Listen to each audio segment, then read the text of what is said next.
제가 이제 제 자신을 돌이켜 봤을 때, 제가 꿈꾸는 것을 이루어달라고 하나님 앞에 기도할 때 오는 그 감동하고 비교해서 하나님의 영광을 위해서 송축해 내용으나 찬양하듯이 하나님의 영광을 위해서 제가 보유하고 할 수 있는 것, 제가 소유하고 있는 모든 것을 다 짜내가지고 하나님의 영광을 위해서 다 드려보고 싶다.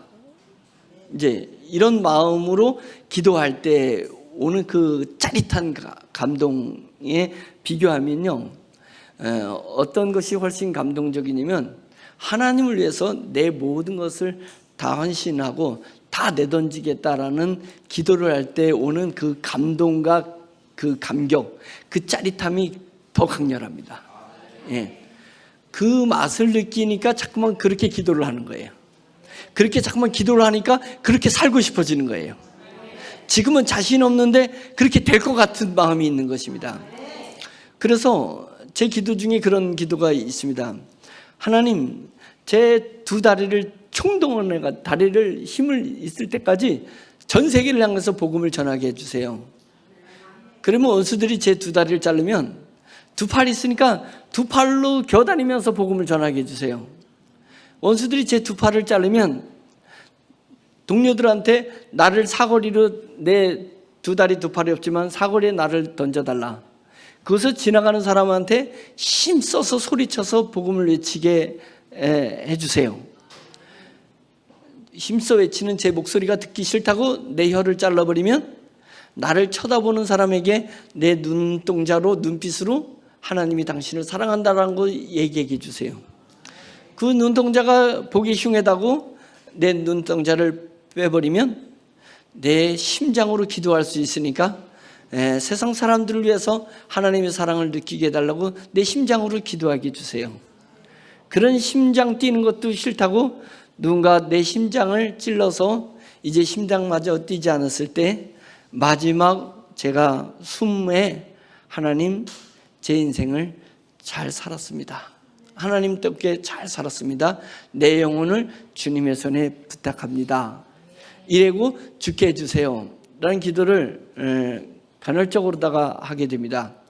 그럼 그런 기도를 할 때 모든 것은 나를 위해 하나님이 아니라 하나님을 위한 나라는 것, 하나님을 위한 나의 존재라는 것, 하나님을 위한 나의 소유라는 것, 하나님을 위한 나의 능력이라는 것을 전적으로 하나님 앞에 드리려고 할 수 있는 한, 실제 제가 그렇게 살 수 있겠어요?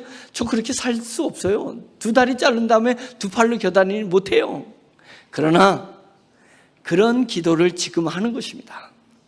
그랬을 때 느끼는 그 성령님의 감동이, 하나님 저 돈 많이 벌게 해주세요, 저 성공하게 해주세요, 저 건강해 해주세요, 저 이런저런 걸 해주세요 라고 기도했을 때 느끼는 그 감동하고 비교도 안 됩니다. 비교도 안 됩니다. 그때 그 전율, 그 은혜가 그리워서 주님 앞에 무릎 꿇는 것입니다. 그리고 그렇게 고백을 하는 것입니다. 그러다 보면 그렇게 살고 싶어져요.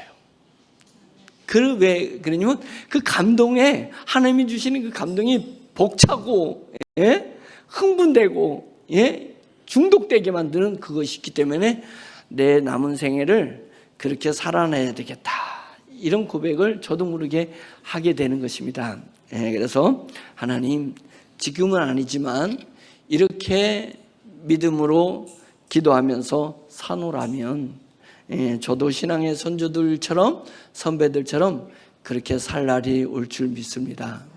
죽으면 죽으리라, 망하면 망하리라. 오직 내 환경과 상관하지 않고 어떤 상황 속에서라도 주님을 찬양하며 주님께 충성하는 삶을 살아야지, 이렇게 고백합니다. 사랑하는 여러분, 우리가 주일날 모여서 하나님 앞에 예배 드리는 것은 나를 위함입니까? 하나님을 위함입니까? 하나님을 위함입니다. 나를 위해서 예배하지 말고, 나를 위해서 기도하지 말고, 나를 위해서 충성하지 말고 하나님의 영광을 위해서 우리가 충성할 수 있기를, 찬양할 수 있기를, 예배할 수 있기를 간절히 축원합니다. 세상 맛은 무슨 맛이라 그랬어요? 자기 잘난 맛이다. 돈에는 맛이 없습니다. 그런데 돈을 보유했을 때 나가 잘난 맛이 될 것 같으니까 돈을 그렇게 넘치도록 가지려는 거잖아요. 충분해. 지금도 충분한데 더 넘치고 가고자 하는 것은 뭐예요? 돈 맛을 느끼는 것은 자기 잘난 맛이 그 안에 숨겨져 있기 때문에 돈 맛이 나는 것입니다. 권력을 가지려고 몸부림치는 것은 권력의 맛이 있는 게 아니라 권력 속에 있는 자기 잘난 맛에 사는 것입니다. 그래서 세상 75억 인구가 사는데 75억 인구가 살아나는 이유는 다 지 잘난 맛에 사는 것입니다. 자기의 잘난 맛을 더 느끼고 싶어서 도구를 사용하다가 사용할 도구가 없으니까 누가 얘기했어요? 하나님이라는 존재가 있더라. 뭐야? 하나님이라는 존재가 있어? 그래서 하나님이 계시다면 내가 부족한 것을 채워주시고 내가 얻고 싶은 것을 채워주셔서 내 잘난 맛을 더 느끼고 싶어서 하나님을 이용하고 있을런지도 모릅니다. 예배 드리는 것이 내 잘난 맛에 그것을 더 충동질하기 위해서, 그것을 더 극대화시키기 위해서 우리는 절대 하나님을 그렇게 활용해서는 안 됩니다. 그것은 저주받을 영혼입니다. 저주받을 영혼입니다. 우리 육체가 성장하고 우리 육체가 존귀해지면 뭐하겠어요? 우리 영혼이 저주받은 영혼이 돼버리면 안 되지 않습니까? 우리 육체는 내게 주어진 일생만 살다가 사라질 육체 아닙니까? 그런데 우리 안에 주어진 우리 영혼은 영원한 시간대를 살아내야 될 영혼입니다. 그러니까 육체를 복되게, 육체를 영광되게, 육체를 존귀하게 만들려 하지 말고 우리 영이 하나님 안에서 존귀해져야 되는 것입니다. 그것은 내 잘난 맛으로 기도하지 말고 내 잘난 맛으로 충성하려 하지 말고 하나님 잘난 맛으로 살아야 됩니다. 하나님은 참 잘나셨습니다. 하나님은 정말 위대하십니다. 하나님은 정말 영광스럽습니다.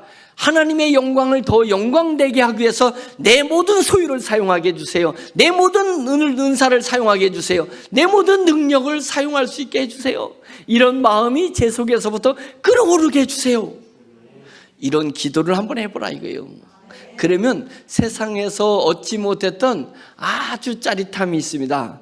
아주 감동이 있습니다. 감격이 있다는 거예요. 감격이 있습니다. 그래서 그 맛으로 하나님, 저는 종놈입니다. 예수님이 이 땅에 섬김을 받기 위해서 이 땅에 오신 게 아니라 섬기기 위해서 이 땅에 오신 것처럼 저도 이 땅을, 세상을 섬기려고 하고 있습니다. 하나님께서 자기 목숨을 많은 사람의 대속물로 주게 하기 위해서 죽으신 것처럼 하나님, 저도 모든 것을 다 주다가 제 목숨마저 이 땅에 주고 갈 수 있도록 주여 제게 역사해 주시옵소서. 이런 기도가 절로 우리에게 나오는 것입니다.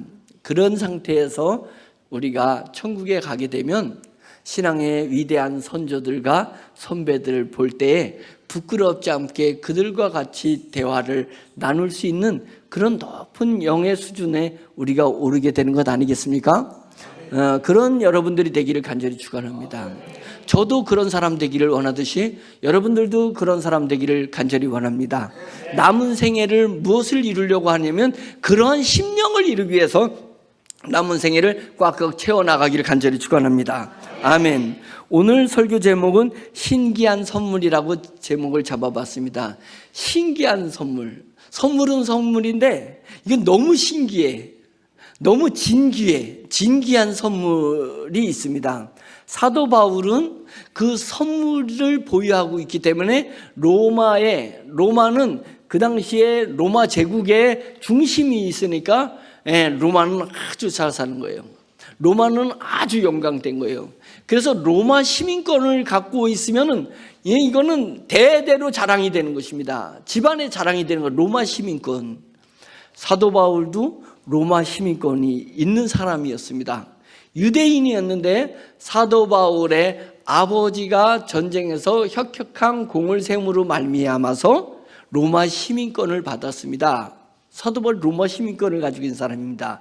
로마 시민권을 가지고 있는 사도 바울이 로마에 있는 교회에게 편지를 쓰면서 시작할 때 뭐라고 쓰냐면, 내가 여러분들한테 줄 선물이 있는데 이 선물은 매우 신기하고 매우 고귀하고 매우 존귀한 선물이 있다. 내가 여러분들한테 선물을 주고 싶다. 이렇게 시작을 했습니다. 왜 그랬을까요? 편지를 받는 사람들이 궁금해하게 하기 위해서, 기대하게 하기 위해서 좋은 선물을, 신기한 선물을 여러분에게 주고 싶다 이랬습니다. 제가 사실은 너무 늦게 생각해서 그런 건데, 오늘 시간만 있었으면 여러분들한테 선물 하나를 이렇게 다 싸가지고 드리고 설교를 시작하고 싶은 마음이 있었습니다. 줬다고 생각하세요. 못했는데 그 선물에 뭔가 봉투에 3가지를 좀 선물 넣고 싶었어요. 다 뭐 돈이 없으니까 다 드리지 못해도 거기에 귤, 사탕, 그 다음에 껌, 캐러멜 이런 것을 넣어가지고 드리고 싶었어요. 왜냐면 사도 바울이 신기한 선물을 드리고 싶다면서 신기한 선물을 3가지를 강조해서 이야기하고 있었거든요. 그래서 오늘 설교를 극대화하기 위해서 뭔가 선물 포장을 뜯고 나면, 야, 그 안에 뭐가 들었을까? 뭐가 들었을까? 기대를 하면 오늘 말씀을 선포하고 여러분들이 이해하는데 훨씬 도움이 될 거다, 이런 생각해서 이런 눈에 보이는 선물을 드리려고 생각했었지만은 못했습니다. 죄송합니다. 마음은 원이로되 시간이 너무 없어서 못했습니다. 신기한 선물이다. 제가 이 신기한 선물이라 하면서 제 예전에 과거의 경험이 있었습니다. 제가 30대 초에 엔진오일 사업을 했던 적이 있습니다. 엔진오일 사업을 대전에서 했는데 너무 잘해가지고 본사에서 저를 발탁해서 전국을 관리하는 전국 총판 본부장이 됐어요. 그래서 월급 받는 본부장이라 전국 대리점들을 제가 관리해서 이게 성장하면 성장할수록 저희가 수입이 되게끔 했고, 대전 총판은 남한테 넘기고 서울 총판을 하게 됐던 적이 있습니다. 그런데 결론적으로는 본사가 망해서 저도 같이 망했습니다. 그래서 망할 때, 마지막 망할 때 SK의 회장직을 잠깐 맡았던 분이 있습니다. 지금 최태원 회장이 교도소에 들어갔을 때 회장직을 잠깐 맡았던 분의 삼촌인데, 기업을, 꽤 견실한 기업을 경영했던 분이 30대 초반에 저를 보면서, 이분이 한 70 다 되셨을 때인데 저를 아주 좋게 봤어요. 그러면서 이제 망하니까 우리 회사에 오라고 저를 스카우트 했었습니다. 근데 그 회사 가면 영영 직원으로서 존재해야 되잖아요. 저는 사업하는 목적이 하나님이 받은 소명을 이루기 위해서 사업을 했던 건데, 그래서 제가 스카우트 했는데 제가 못 간다고 했습니다. 못 간다고 하니까, 그러면 이분이 내가 너한테 줄 선물이 있다 라고 하면서 다음 날에 만나자고 했었습니다. 그래서 선물을 준다는 거예요. 그래서 제가 망한 사람이 선물을 준다니까 기대하는 게 있단 말이죠. 그분이 돈이 없는 분이 아니고 돈이 많은 분이고 지위가 있는 분이고 회사도 큰 회사를 가지고 있으니까 선물 준다니까 제가 기대를 했단 말이죠. 그때 생각이 나는 거예요. 사도 바울이 로마 교회에게 선물을 주는데 신기한 선물이다. 신기한 선물이다. 오늘 말씀 보면 11절에 내가 너희 보기를 간절히 원하는 것은 어떤 신령한 선물을 너희에게 나누어 주어. 은사는 선물이거든요. 어떤 신령한 신기한 선물을 너희에게 나눠주고 싶어서 내가 로마에 계속 가고 싶은 거다. 이렇게 편지의 시작을 그렇게 쓴단 말이죠. 그러니까 로마 교인들이 이 편지를 받았을 때 제가 그 회장님한테 기대했던 그런 기대를 하지 않았을까? 사람마다 기대하는 것은 자기 수준대로 기대하는 거니까, 제가 사업을 망한 제 수준에서는 뭘 주실까? 미천을 주실까? 미천을 주실까? 아니면 뭔 아이템을 줄까? 뭐 이제 이런 것을, 물질적인 것을 기대했고, 그 다음날 이 회장을 만났습니다. 회장님 만났는데 회장님이 선물이라고 하면서 저한테는 좀 실망스러운 선물을 그 당시에는 줬습니다. 왜냐면 말로 때웠어요. 말로. 그 당시에는 제가 육체적으로 몸으로 환경적으로 간절했기 때문에, 물질적인 간절했기 때문에 그것을 저는 제 수준대로 그걸 원했는데, 이분은 인생을 쭉 살아오신 분이고 사업을 이렇게 쭉 해보신 분이니까 사업 초년생인 저에게 사업의 선배로서 선물을 주고 싶었던 것 같습니다. 그래서 선물을 2가지를 준다고 했는데, 2가지가 뭐였냐면, 첫 번째 선물이 노인을 조심해라, 이 선물을 줬어요. 저한테 노인을 조심해라. 그건 뭐냐면, 네가 연세 드신 분들이 힘이 없어 보이고 초라해 보이고 말도 어눌해 보인다고, 네가 그 연세 드신 노인들을 간과해 버리면, 중요하게 생각하지 않고 젊은 혈기만이 머리가 팍팍 돌아가는 것만이 좋다고 하게 되면, 네가 그 노인이 가지고 있는 인맥, 노인이 가지고 있는 연륜을 놓치게 돼. 그러면 앞으로 사업을 하는데 좋은 성공한 사업을 이루지 못할 거야 라고 하면서, 네 옆에 항상 노인들이 있게 해야 돼. 그래서 다 안다고 생각하더라도 노인들한테 물어봐야 돼. 점검을 잠깐만 해봐라. 이제 이런 얘기를 했습니다. 그래서 제 인생에서 사업을 그동안에 쭉 해오면서 제 주변에는 노인들이 많고, 제가 노인들하고 대화법을 잘해요. 어르신들하고 대화를 잘해. 그걸 좋아해. 그게 왜냐면 그분이 선물이 제가 성장하는데 엄청난 도움이 됐습니다. 그래서 제가 돌이켜 봤을 때 그 당시에 이 회장님이 다른 선물을 주지 않고, 아니 이 노인을 조심하라는 선물을 주지 않고 다른 물질적인 선물을 준 게 나한테 얼마나 내 인생에 도움이 됐을까라고 봤을 때 큰 도움은 안 됐을 거예요. 잠깐 써버리고 말았을 건데, 이분이 손으로 만지고 보관하지 않는 노인을 조심해라, 그분을 놓칠까 조심하라 라는 그 말씀을 제가 마음판에 선물처럼 받아들였더니 제가 이제까지 성장하는데 엄청난 도움이 됐습니다. 그런 거였고, 2번째로는 네가 애꾸눈이라고 하고 생각하고 살아라, 이렇게 했어요. 애꾸눈이라고.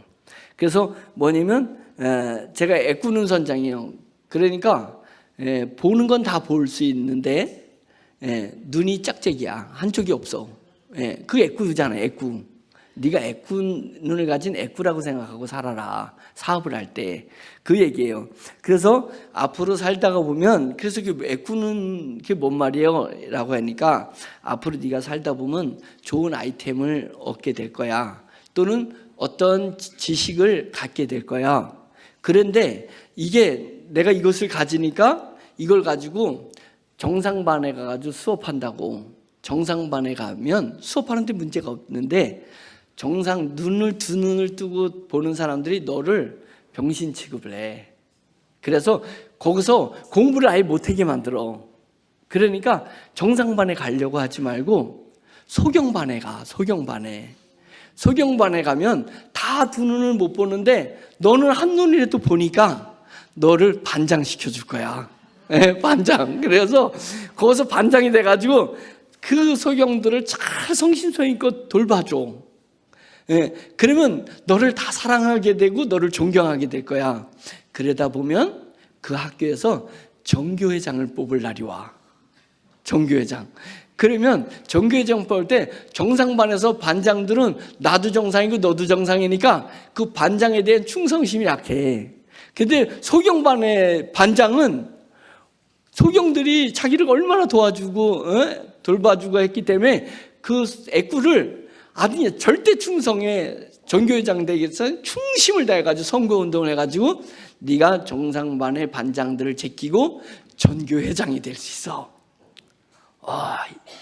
이걸 가르쳐 줬어요.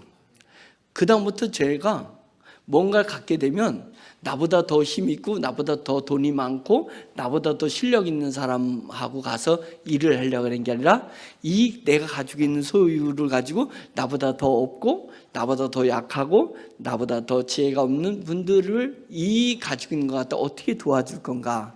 이러다 보니까 이제 제가 사람의 마음을 아는 것을 터득하게 됐던 거예요. 예, 터득하게 됐어요.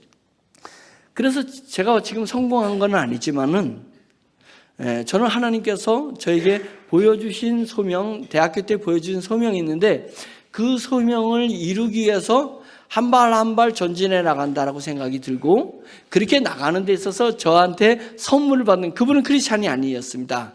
크리스찬이 아니었는데 그 회장님한테 받은 그 선물 두 가지의 멘트거든요. 예, 말이었습니다. 손으로 만지는 거, 눈으로 볼 수 있는 거 아니고 내가 소유하는 게 아니었는데, 그분이 그 두 마디의 이야기가 제 인생에 놀라운 선물이 됐고 놀라운 변화와 성장의 계기를 만들어줬던 것입니다. 그래서 오늘 사도 바울이 로마 교회에 쓰면서 내가 여러분들한테 주는 놀랍고 신기한 선물이 있다. 내가 이 신기한 선물을 너한테 주고 싶어서 내가 로마의 교회에 가고자 하는데 갈 수가 없으니까 편지를 통해서 이 신기한 선물을 너한테 주려고 한다. 이랬던 것입니다. 제가 물질적인 것보다 이 두 이야기가 제 인생에 놀라운 선물이 됐던 것처럼 로마 교회에게 놀라운 선물이 된 걸 사도 바울이 로마서를 전체를 통해서 주었습니다. 그 선물은 오늘날 성령님을 통해서 저와 여러분들에게도 선물이 되게 된 줄 믿습니다. 기대돼요? 예, 성경에서 이 선물을 얘기하는데, 이 선물은 한마디로 얘기하면 16절 이렇게 얘기하고 있습니다. 15절 그러므로 나는 할 수 있는 대로 로마에 있는 너희에게도 복음 전하기를 원하노라. 이렇게 대칭 문구를 써놨으니까 11절 내가 너희 보기를 간절히 원하는 것은 어떤 신령한 신기한 은사 선물을 너희에게 나누어 주어 너희를 견고하게 하려 합니다. 선물을 나누어 주려고 하는데 그 선물이 15절에 그러므로 나는 할 수 있는 대로 로마에 있는 너희에게도 복음 전하기를 원하노라. 그러니까 그 선물은 사도 바울이 뭘 생각한 거예요? 복음이에요. 사도 바울은 로마에 복음을 전하고 싶어 했어요. 복음을 주고 싶었어요. 복음이 곧 신기한 선물이라고 정의하고 있는 것입니다. 복음이에요. 그러면 왜 이 복음이 신기한 선물인지 사도 바울이 쓰고 있습니다. 뭐라고 쓰냐면 이 신기한 선물은 11절 끝에 너희에게 신령한 은사를 너희에게 나누어 주어 너희를 견고하게 하려 한다. 이렇게 얘기하고 있습니다. 너희를 견고하게 하려 한다. 그 견고하게 하라는 것은 12절에 뭐라고 얘기하냐면 너희를 견고하게, 든든하게, 튼튼하게 만들려고 한다. 다르게 하면 복음에는 너희를 견고하게, 튼튼하게 만드는 그 선물이 있어. 예? 그 특성이 있다는 거예요. 그러면 어떻게 견고하는 거냐? 곧 이렇게 하는 것입니다. 12절 너희를 견고하게 하려고 한다. 곧 내가 너희 가운데서 너희와 나의 믿음으로 말미암아 피차 아니함을 얻으려 함이라. 자, 우리를 흔들리지 않고 하나님 안에서 견고하게, 튼튼하게, 굳건하게 서 있게 만들 수 있는 부분은 뭐로 인했냐면 안위함이라고 얘기했습니다. 안위함이라는 것은 헬라어 언어로 보게 되면 위로함이다, 격려함이다 이 얘기입니다. 그러니까 여러분 우리가 복음의 생태계를 이루자 막 교회는 복음을 외치는데 그 복음이 왜 우리에게 좋냐면 복음은 우리를 견고하게 서 있게 한다는 거예요. 사업에 실패한다 해서 흔들리지 않아요. 견고하게 서 있어요. 가정에 위기가 온다 해서 흔들리지 않아요. 견고하게 서 있을 수 있어요. 사람들이 나를 비난하고 사람들이 나를 손가락질하고 사람들이 나를 다 등지고 심지어는 사람들이 1000만인이 나를 100만인이 나를 에어싸구산에 나를 공격해 온다 할지라도 나는 흔들리지 않아요. 견고하게 설 수 있다는 것입니다. 왜 그러냐면 복음의 특성에 복음을 우리가 알게 되고 복음을 믿게 되고 복음을 선물로 간직하게 되면 복음은 우리에게 위로와 격려를 주고 있기 때문에 그렇습니다. 그런 것입니다. 여러분, 위로를 받기 위해서 술을 먹는 것입니다. 술을 먹는 사람이 술을 먹을 때 술 취하는 것은 뭐냐면 위로를 받고 싶은 거예요. 왜? 사람이 나를 위로해 주지 않아. 사람이 나를 위로해 주지 않는데 이 술을 먹으면 왠지 위로가 돼. 예? 왠지 감정이 숨겨져 있는 감정이 막 나와. 나의 존재, 감정이 나오면서 나의 존재감이 있는 것입니다. 왜 그러냐면 내가 사람들 앞에서 사업에 실패하고 돈이 하나도 없으면 돈 있는 사람 앞에 가지고 내 감정을 표현하기가 어려워. 나 화났다, 나 기쁘다, 뭐하라 내 감정을 하기 어려워. 제가 그런 적이 있습니다. 내 감정을 숨기는 거예요. 숨기고 또 숨겨. 예? 내가 실패하니까 돈이 있어서 숨기는 거예요. 그런데 숨긴 내 감정을 누군가가 사람들이 저 감정을 야, 너 어땠는데, 너 느낌이 어땠는데, 네 마음 어땠는데 이러면 이 숨겨진 감정이 뭔가 조금 이렇게 탁 들춰나면 제 얼굴이 그냥 빨개지는 거예요. 제 얼굴이 빨개지는 거예요.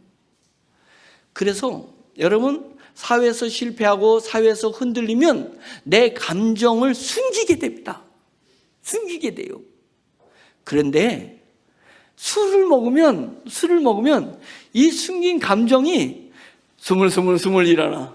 예, 용기도 막 나오고, 예, 막 힘이 나오고, 막 그러는 거예요. 그러면서 위로가 돼. 숨긴 감정을 내가 바깥으로 내면 위로가 되는 것입니다. 그런데 그 다음에는 더 힘들어져. 예? 술로 내 감정을 드러내면 더 힘들어져요. 예, 점점 악화되는 것입니다. 설상가상이 되는 것입니다. 그런데 사도 바울이 로마 교회에다가 얘기하면서 내가 여러분들한테 신기한 선물을 주고 싶은데 이 신기한 선물은 복음이야. 이 복음은 뭐가 있냐면 위로와 격려가 있어. 다르게 얘기하면 너의 감정을 복음이 감싸주고 너의 감정을 드러나게 해줘. 그래서 위로가 되고 그래서 격려가 돼. 그러고 나면은 이 복음 때문에 내가 사회의 어떤 흔들림과 사회의 어떤 비난 속에서 역경 속에서 벼랑 끝에 있다 할지라도 나는 반드시 세워지는 그런 일들이 일어나. 든든히 세워지는 일들이 일어난다 이것입니다. 사랑하는 여러분, 제가 여러분들한테 저의 삶을 다 보여주지는 않지만 제 주변에 가까이 있는 사람들이 그나마 제가 뭐 키가 커요, 생긴 게 잘생겼어요. 예? 요즘 그래도 살이 좀 붙어가지고 좀 더 생긴 것 같아 보이긴 했는데 옛날에는 비쩍 말라가지고 마르면 이놈의 입은 상대적으로 더 튀어나와가지고 도널드 덕이야, 도널드 덕. 제 별명이 도널드 덕. 그런데 도널드 덕인데 지금은 목이라도 펴졌지. 옛날에는 이 거북목이 가지고 이렇게 됐어요. 이렇게 입은 앞으로 튀어나오지, 목도 튀어나오지. 뭐 이렇게 앞으로 가고 싶어서 난린지 그런 제 모습이었었습니다. 그런데 그런 보잘것없는데 제 주변 사람들이 저를 그나마 좋게 평가해 주는 것은 뭐냐면 어떠한 위기 상황에서 안 흔들린다는 겁니다. 예, 제가 다른 거 자랑할 것은 없어도 흔들리진 않아. 이게 그냥 벼랑 끝에서 흔들리지 않습니다. 내일 당장 망할 것 같아도 꿈쩍도 안 합니다. 그래서 회장님, 목사님 너무 힘들어서 어떻게 해요? 그러면 껌도 아닙니다. 껌 이런 거 단물 빼놓고 그냥 버릴 정도밖에 안 돼. 내게 오는 고통, 내게 오는 시련, 내게 오는 원망, 비난, 껌 같은 겁니다. 껌 씹었다가 뱉어버릴 수준밖에 안 되는 거예요. 이런 고통은. 그러면 나에게 가장 껌 같은 거 말고 가장 가치 있는 양식이 되는 건 뭐냐면 복음이요. 성령님으로 말미암은 위로와 격려라는 것입니다. 그래서 사람들 앞에서 내 감정을 드러내서 감정을 들어서 거기서 위로받고 격려받는 것이 아니라 무릎 꿇고 복음 안에 서 있는 것입니다. 복음이 그래서 신기한 선물이라는 것입니다. 우리가 교회에 모여 있는 것은 복음을 알기 위해서인 것입니다. 새벽 예배 나오는 것은 복음을 알기 위해서인 것입니다. 복음을 잘 알게 되면 여러분 위로를 받을 수 있습니다. 격려를 받을 수 있습니다. 견고하게 설 수 있게 되는 것입니다. 복음을 알아갑시다. 복음을 알아가기 위해서 우리가 주일에 예배를 나와서 말씀을 듣고 새벽에 말씀을 듣는 것입니다. 복음은 분명히 기억하십시오. 나를 견고하게 든든하게 서 있게 하는 이유가 복음 안에 들어 있습니다. 복음을 떠나지 않고 우리가 복음에 깊이 쌓였기를 간절히 축원합니다. 아멘. 두 번째 복음은 16절에 내가 복음을 부끄러워하지 않는다. 내가 왜 복음을 부끄러워하냐 이거예요. 다른 사람들은 복음을 부끄러워할지언정 그들은 복음을 잘 알지 못했기 때문에 복음을 부끄러워한다는 것입니다. 복음을 정말 잘 알게 되면 복음은 부끄러워할 것이 아니고 복음은 자랑할 것이다 이거예요. 내가 이 복음을 자랑하는 데 있어서 내 생명도 조금도 아까워하지 않는다라고 사도 바울이 얘기하고 있습니다. 복음을 자랑하다가 내 목숨이 위협이 오고 내 목숨이 떨어져 나가더라도 나는 복음을 자랑할 것이다. 얼마나 사도 바울이 복음을 잘 알았기 때문에 목숨마저도 바꿀 정도로 복음을 자랑하고 싶다고 했겠습니까? 근데 우리는 왜 복음을 위해서, 왜 하나님의 영광을 위해서 내 목숨은 그냥 돈도 하나 안 내놓고 시간도 안 내놓는데 왜 그렇게 되겠습니까? 그것은 우리가 복음을 잘 모르기 때문에 그런 것입니다. 대충 알아서 그렇습니다. 대충 교회 와가지고 복음은 알지 못하고 목사님은 알고 지식만 알고 교회 시스템 알고 교회 체계 알고 교회에서 만들어진 그런 양심 그따위만 알기 때문에 알기 때문에 왜 교회에서 사람들한테 인정받으려니까 교회의 시스템, 교회 체계, 교회에서 대접받고 교회에서 인정받는 것만 배짝 알고 있는 거지 복음을 알지 못한다 이거예요. 복음을 알지 못한다는 거예요. 그러니까 복음을 위해서 내 생명을 내놓을 생각 못하는 것입니다. 그러나 복음은 알면 알수록 생명마저도 바칠 정도로 이 복음은 신기한 선물이다 이거예요. 신기한 선물이다. 근데 복음은 나는 부끄러워하지 않는데 이 복음은 모든 믿는 자에게 구원을 주시는 하나님의 능력이다. 복음은 내 영혼을 구원하는 능력이 된다는 것입니다. 복음은 내 삶을 구원시키는 능력이 된다는 것입니다. 복음은 절망과 낙담과 어려움 가운데 좌절되어 있는 나를 솟구쳐 오르게 할 수 있는 능력이다 이것입니다. 그래서 복음에는 부활의 능력이 있습니다. 7번 의직 의인은 7번 쓰러져도 다시 일어난다. 8번째 또 일어나는 것입니다. 70번에 7번 쓰러져도 77에 49, 491번째 또 일어날 수 있는 것이 복음인 것입니다. 왜냐하면 복음에는 능력이 있기 때문에 그러다. 나를 영혼을 구원시키는 능력, 삶에서 구원시킬 수 있는 능력, 내 자아의 열악함 속에서 일어설 수 있는 능력을 주시는 것이 복음이다 이거예요. 우리가 복음을 안다면 쓰러질 수 없습니다. 복음을 안다면 빛에 있을 수도 없습니다. 복음을 안다면 주저앉아 있을 수 없습니다. 복음을 정말 알게 된다면 일어서는 것입니다. 오뚜기처럼 일어서는 것입니다. 오뚜기가 일어서지 못하면 그때부터 오뚜기라는 이름이 없어지는 것입니다. 우리가 그리스도인들이 복음을 아는 사람들이 일어서지 못하면 그리스도인이 아닌 것입니다. 그리스도인이 아닌 것입니다. 내가 그리스도인이라는 것은 복음을 안다는 것이고 복음을 안다는 것은 복음 안에 있는 구원의 능력이 있다는 것을 아는 것입니다. 저 여러분들은 그래서 일어서야 되는 것입니다.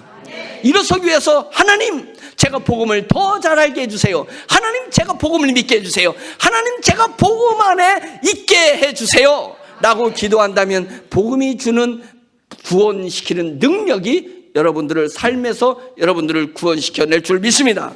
영혼을 구원시킬 줄 믿습니다. 아멘. 17절 복음에는 하나님의 의가 나타나서 믿음으로 믿음에 이르게 하나니 기록된 바 오직 의인은 믿음으로 말미암아 살리라 함과 같으니라. 복음에는 신기한 의가 있다는 것입니다. 신기한 의. 신의 희한한 의가 있습니다. 희한한 의는 뭐냐면 내가 분명히 죄를 졌거든요. 내가 마음으로 분명히 죄를 졌거든요. 제가 하나님을 속상하게 한 일이 있었거든요. 내 마음으로 내 행위로. 그런데 복음만 내가 믿게 되면 복음만 내가 알게 되면 신기한 게 뭐냐면 의롭다 하시는 이는 하나님이시니 누가 나를 정죄하리요. 사망아 너희 쏘는 것이 무엇이냐? 사망이 쏘는 건 죄다 이거예요. 사망이 벌이 쏘는 것은 침이잖아요. 사망이 쏘는 것은 죄야. 죄로 쏘는 건데 사망이 쏘는 건 죄인데 내게 죄를 발견할 수 없는 새로운 의가 복음 안에 있다는 것입니다. 이 얘기가 뭐냐면 나는 분명히 죄를 졌는데 하나님 앞에 가게 되면 복음으로 가게 되면 희한하게 죄인인데 의인인 마음이 든다는 거예요. 이거를 경험해 봐야 됩니다. 이걸 경험해야 돼요. 그러면 자기의 실수 때문에, 자기의 잘못 때문에 낭망하지 않고 자책하지 않습니다. 그게 싹둑머리가 없다는 얘기가 아니라 염치가 없다는 얘기가 아닙니다. 이게 복음의 신기한 의예요. 신기한 의. 우리가 죄를 지면 질수록 하나님 앞에 가서 하나님의 은혜가 내게 넘쳐. 그렇다 해서 죄를 더 짓자라는 얘기가 아니에요. 죄를 진 것은 내 육체의 유혹, 내 육체의 약함 때문에 죄를 진 것입니다. 그런데 죄를 짓고 하나님 앞에 가서 복음 앞에만 가면 이 복음에는 신기한 의가 있어요. 그 의는 내가 의를 행해서 의로워지는 게 아니라, 내가 착한 일을 해서 의로워지는 것이 아니라, 내가 하나님 앞에 충성해가지고 내 의가 아니라, 희한하게 내가 죄를 졌는데도 불구하고 복음만 믿으면, 복음만 마음에 소지하면 내가 의롭다함을 느낀다는 거예요. 그래서 하나님의 보좌 앞에 내가 담대히 나갈 수 있는 게 복음 때문에 이루어진다는 것입니다. 여러분, 과거가 아무래도 상관없습니다. 과거 형편으로서 상관없고 현재 여러분의 상황이 어때도 상관없습니다. 우리는 복음을 알게 되면 하나님 앞에 담대히 나갈 수 있습니다. 하나님 앞에 요구할 수 있습니다. 하나님 앞에 충성할 수 있다라고 자신할 수 있습니다. 하나님 편에 서게 해달라고, 성령님의 밥상에 나도 숟가락을 얹을 수 있다고 숟가락을 얹으려 하는 놀라운 일이 일어나게 된다는 것입니다. 그것은 뭐냐면 복음에 신기한 의가 있기 때문에 그렇습니다. 의롭다 하시는 이는 하나님이시니 누가 나를 정죄하리요. 내 양심도 나를 정죄하지 않는다. 세상 사탄도 나를 정죄할 수 없다. 천군과 천사들도 나를 정죄하지 못한다. 이것입니다. 왜 그러냐면 복음에 있는 예수 그리스도의 보혈이 내 죄를 씻어줬기 때문에 그런 것입니다. 그래서 나는 예수로 말미암아 하나님 앞에 의롭게 담대히 나갈 수 있는 것이다. 나의 말모, 나의 나됨은, 내가 의롭게 되면 나로 말미암지 않고 내 안에 역사하시는 우리 주 예수 그리스도로 말미암아 의롭다 칭하여서 하나님 앞에 나아간다. 아멘이죠. 이것입니다. 사도 바울이 로마서를 쓴 것은 이 세 가지를 풀어서 설명하고 싶어서 로마서를 쓴 것입니다. 그래서 여러분, 로마서를 깊이 묵상하게 되면 복음 안에서 참 위로가 있고 복음 안에서 참 용기가 나와서 우리가 견고하게 설 수 있고, 복음 안에서 내가 구원의 능력이 있어서 모든 상황 속에서도 내가 벌떡벌떡 일어나고 재기할 수 있는 능력이 있고, 복음 안에서 참 의라는 것이 있어서 나의 선함을 통해서 의를 주장하는 것이 아니라 예수 그리스도의 보혈의 은혜로 말미암아서 내가 의를 주장할 수 있는 그 놀라운 선물이 복음 안에 감춰져 있다. 이 선물을 로마 교회에게 전하고 싶다. 그것처럼 제 인생의, 사업의 인생에 그 SK 삼촌의 삼촌 회장님이 저한테 두 가지 선물을 준 것이 제 인생에 도움이 됐던 것처럼, 여러분, 이건 아무것도 아닙니다. 복음의 선물을 여러분들이 잘 알게 된다면 복음의 선물이 여러분 남은 생애를 풍요롭게 만들고 멋지게 만들어서 하나님 보좌 앞에서 큰 영광된 모습으로 서게 될 줄로 믿습니다. 기도하겠습니다. 이제는 우리 주 예수 그리스도의 은혜와 독생자 아들도 아끼지 아니하시고 우리에게 다 내어주신 하나님 아버지 극진하신 사랑과 성령님의 감화 감동 임재 역사하심이 복음을 잘 알아서 남은 생애를 영광 중에 깍깍 채워가기를 간절히 원하는 저희들과 저희 마음속에 있는 사랑하는 사람들 머리 위에 지금부터 주님 오실 때까지 또한 영원토록 늘 함께 계실지어다. 아멘. 할렐루야. 감사합니다.